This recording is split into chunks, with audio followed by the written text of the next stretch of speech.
Muy buenos días a todos, señores representantes de la mesa principal, señor representante del Banco Mundial, señor representante del Banco Interamericano, señor representante vicepresidente de las empresas estatales de la electricidad. Señoras y señores, muy buenos días. Primero que nada, en nombre de la Organización Latinoamericana de Energía, quiero agradecer la invitación que nos han hecho para ser partícipes de este importante y trascendental proceso que está llevando a cabo la República Dominicana. Reconocemos que es un proceso complicado, pero que han decidido hacerlo de forma democrática, participativa e inclusiva, que eso seguramente permitirá tener los objetivos y los resultados que el pueblo dominicano espera para una reforma del sector eléctrico de este país. Mi presentación, pido disculpas por eso, la he centrado en algunas lecciones aprendidas en la región centroamericana, un poco justificando el hecho de que la República Dominicana forma parte también del sistema de integración centroamericana. En ese sentido, he dividido mi presentación en 5 puntos principales. 1, el manejo del sistema eléctrico, cómo funciona el sistema eléctrico en los países de la región, las reformas que se dieron en la década de los 90 en esta región y en algunos otros países de América Latina. Y luego vamos a analizar un poco los diferentes segmentos de la cadena de valor del sector energético para finalmente presentarles algunos indicadores para que ustedes puedan valorar y evidenciar cómo los países han ido avanzando y cuál es la situación de los mismos. Y al final algunas conclusiones para su consideración. Bueno, mientras se soluciona la siguiente lámina que venía era una breve presentación de Olade, que quisiera adelantarla mientras se soluciona la cuestión tecnológica. Bueno, Olade, para los que no conocen, es la Organización Latinoamericana de Energía, cuenta con más de 40 años de presencia en la región y trabaja directamente con el Ministerio de Energía de 27 países miembros en toda América Latina. Tenemos un país participante que es Argelia en nuestra organización. Bueno, inicio con esta lámina. Sé que todos acá son especialistas del sector eléctrico, no quiero profundizar sobre esto. Sé que vamos a tener mesas de trabajo con los diferentes segmentos de la cadena de valor. Sin embargo, sí quisiera destacar 3 puntos importantes, ¿no? Que en un sistema eléctrico todo debe funcionar integralmente. No podemos hablar de una generación si no hay una relación o una interrelación con los diferentes segmentos de la cadena de valor, como la transmisión, la comercialización, la distribución y los consumidores. Y es que la electricidad, como todos sabemos, es un recurso que no se puede almacenar y por lo tanto debe fluir en los diferentes sectores en los que se presenta.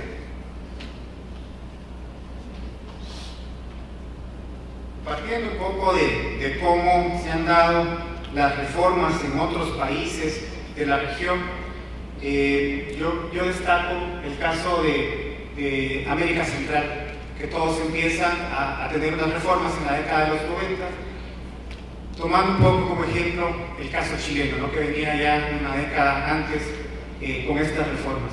Y el objetivo principal de estas reformas era específicamente mejorar la calidad, la confiabilidad, la eficiencia, el acceso y los precios, ¿no? Que fueran más competitivos y al final también garantizar un sistema seguro y eficiente en la región. Veíamos una región con cortes de electricidad, un Estado que no tenía la capacidad para promover más inversiones, y estas reformas pues ayudaron a aperturar el mercado a la iniciativa privada. En algunos países se mantiene esa integración del sistema verticalmente integrado, como es el caso de Costa Rica en esta lámina. Para ejemplificar un poco esto de las reformas, traigo aquí 2 casos puntuales, ¿no? El caso de Guatemala, por un lado, que es un sistema abierto, libre, El Estado se le asigna las funciones específicas de regulador y de las políticas únicamente. Las empresas privadas tienen una participación en la inversión y son los proveedores del servicio. En el caso de Guatemala también se hace una separación de toda la cadena de valor.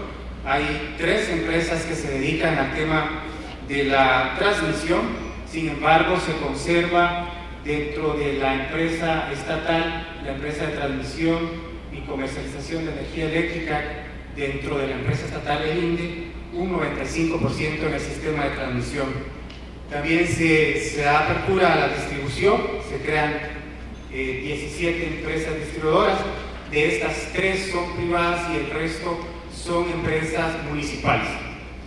El INDE sí se mantiene como una empresa estatal que se encarga de la electrificación rural también en el país y maneja, tiene también el tema de la generación y tiene también la transmisión. En el caso de Costa Rica, la política del país fue mantener ese sistema verticalmente integrado con una empresa estatal dirigida por el ICE, Instituto Costarricense de Electricidad. El tema de la distribución, por ejemplo, se queda dentro de un sector manejado por el ICE y la Comisión Nacional de Fuerza y Luz, y se crean unas cooperativas también de distribución en zonas rurales. En el tema de generación, en Costa Rica se da el caso de que se da apertura también a la generación con privados, pero se les limita a recursos renovables únicamente, un poco siguiendo la política del Estado de trabajar o incrementar la matriz energética y la participación de las energías renovables en la matriz energética. En el caso de la generación, ya un poco puntualizando cada uno de los segmentos de la cadena de valor, en América Central, pues como ya les mencionaba, hay una apertura, ¿no? Hay una libre, en los países donde se define el tema de la libertad de mercados, hay es libre la generación, hay la separación de las funciones de la actividad, como es el caso de Guatemala, El Salvador, Nicaragua y Panamá.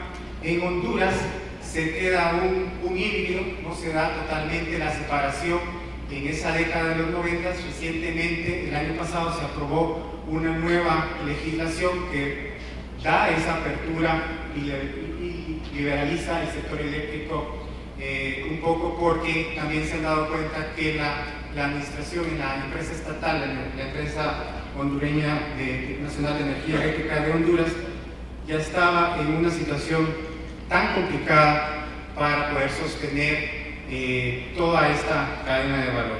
Y es así como el país decide liberalizar el año pasado con esa nueva ajuste a la ley de electricidad. Un dato importante con estas reformas es que la participación privada aumentó significativamente en la región. Entre el periodo de 1990 al 2007,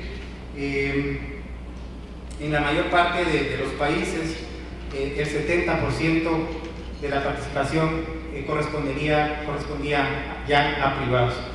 En Costa Rica, sin embargo, se mantuvo nada más una participación de un 15%, pero sin embargo eso aumentó. Dentro de los cambios en la matriz de generación se dan de diferente manera en estos países, ¿no? En Costa Rica, por ejemplo, se mantuvo la participación de las energías renovables por encima del 90%, esto como la política del Estado. Sin embargo, la generación hidroeléctrica baja de un 85 a 50% de participación en la mayoría de países de América Central. La apertura que da el mercado a la iniciativa privada también vino a afectar la significativa participación que tenían las energías renovables en la matriz de generación eléctrica en estos países, ¿no? Había un alto porcentaje de generación hidroeléctrica, y esto por los costos, por los periodos de construcción, los privados empiezan a invertir más en térmicas. Esto es uno de los primeros rasgos que se identifican con esas reformas en el tema de generación en América Central. En el tema de transmisión, en algunos países se mantiene ese monopolio, sin embargo en otros hay una libre participación en el transporte de electricidad, que es el caso de Guatemala. Ya mencionaba que aunque se mantiene esa participación importante del Estado con un 95%, también hay apertura a que puedan participar los privados. En algunos países también existe participación privada a través de concesiones, es el caso de Perú, donde se dan contratos por periodo de 30 años, luego de ese periodo pasa a ser propiedad del Estado. En el tema del uso de las instalaciones de transmisión y transformación, siempre se mantiene el tema del pago de los peajes a su propietario, y los cargos que se identifican son los cargos por operación y mantenimiento, los peajes y las pérdidas en el tema de transmisión. En el segmento de comercialización,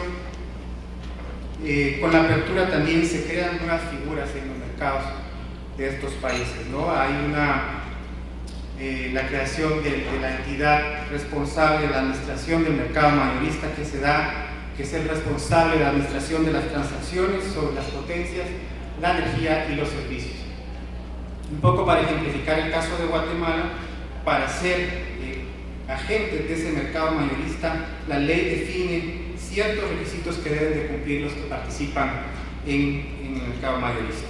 Por ejemplo, los generadores deben tener una potencia máxima de 5 megavatios, los comercializadores comprar o vender bloques de energía asociados a una oferta firme, eficiente o demanda firme de por lo menos 2 megavatios, los distribuidores deben tener un mínimo de 15.000 usuarios, los transportistas deben tener capacidad de transporte mínima de 10 megavatios y las compras de electricidad por parte de los distribuidores de servicio de distribución final se efectuarán mediante licitación abierta.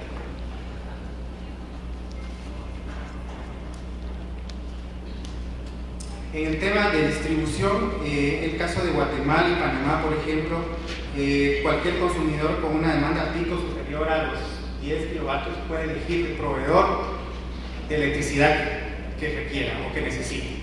En el caso de El Salvador, es cualquier consumidor, independientemente de su tamaño, puede elegir a su proveedor de electricidad. En el caso de Nicaragua, son los consumidores con una demanda pico superior a los 2 megavatios.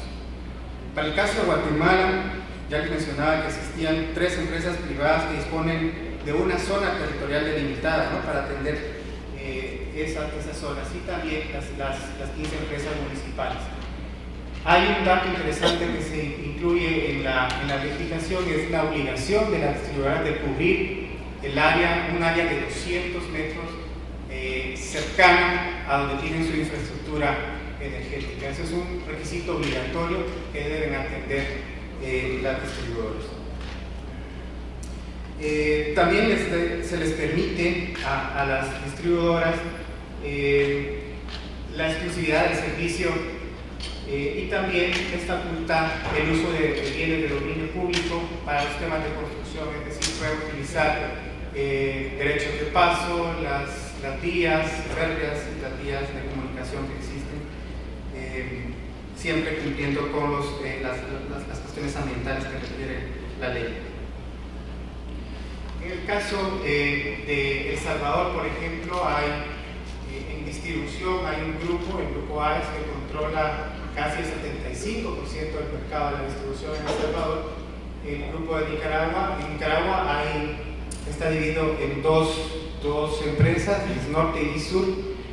Acá hay una corrección, este grupo Unión Fenosa ya ha vendido a otro grupo estas 2 empresas, sin embargo se mantiene ese 93% del mercado de distribución. En Panamá son 2 grupos los que comparten el mercado, y en algunos países consideran la obligación de contratos para el tema de distribución, como es el caso de Guatemala y Panamá. Finalmente, en el caso de los segmentos de usuarios y consumidores, yo sí quisiera destacar de que todo ha cambiado desde cuando se mantenía esa integración vertical del Estado, ¿no? Ahora los consumidores son más conscientes de la eficiencia que pueden tener del recurso, de la eficiencia que pueden hacer del recurso eléctrico. Hay también nueva legislación en algunos de los países de América Central donde ya los consumidores pueden ser también generadores a través de normas de generación distribuida. Y hay siempre, en la mayoría de países, una clasificación de los usuarios regulados y los no regulados. Y finalmente, un poco para que puedan ver los indicadores de cómo estas políticas y estos marcos regulatorios institucionales y el esquema de mercado de los países ha influenciado, traigo algunos indicadores regionales. En el caso de cobertura eléctrica, acá les presento una comparación regional, es una base de datos que manejamos en la organización. Sin embargo, me gusta destacar el caso de República Dominicana, tiene un porcentaje alto de cobertura, como un 93% en el país. El promedio de cobertura en América Latina y el Caribe es del 85%.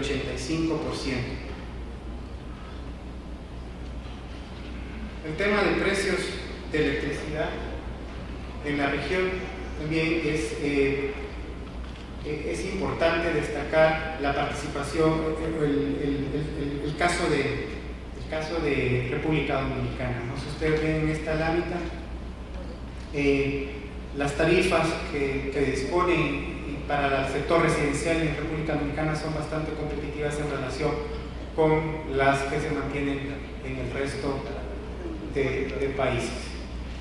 En el caso de Guatemala, por ejemplo, la legislación define tarifas para sectores y hay subsidios para sectores que consumen menos de 10 kilovatios horas. En El Salvador, los consumidores que están subsidiados están en el rango del 1 al 99 kilovatios hora.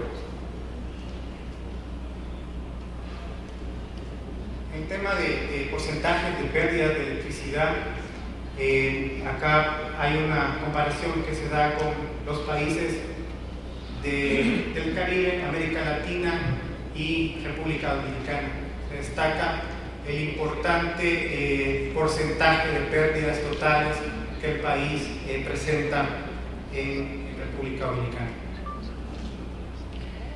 En temas de eficiencia en la generación eléctrica, también el caso de República Dominicana se destaca con un 44%. En el caso de la matriz de generación eléctrica por fuentes, y donde se puede hacer la comparación, el caso de América Latina versus el caso de República Dominicana, a nivel latinoamericano la presencia de la hidroelectricidad es bastante fuerte, una participación de un 52%. Somos una región bastante renovable, aprovechando al máximo este recurso hidráulico.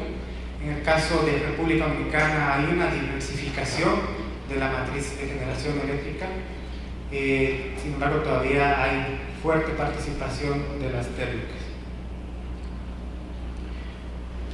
En cuanto al tema de la matriz de oferta total de energía, también ya lo mencionaba, el caso de República Dominicana con una participación fuerte de los derivados de petróleo, y hay también la participación de otros sectores como la hidroelectricidad, el gas natural, petróleos y derivados, versus el Caribe, América Latina y República Dominicana.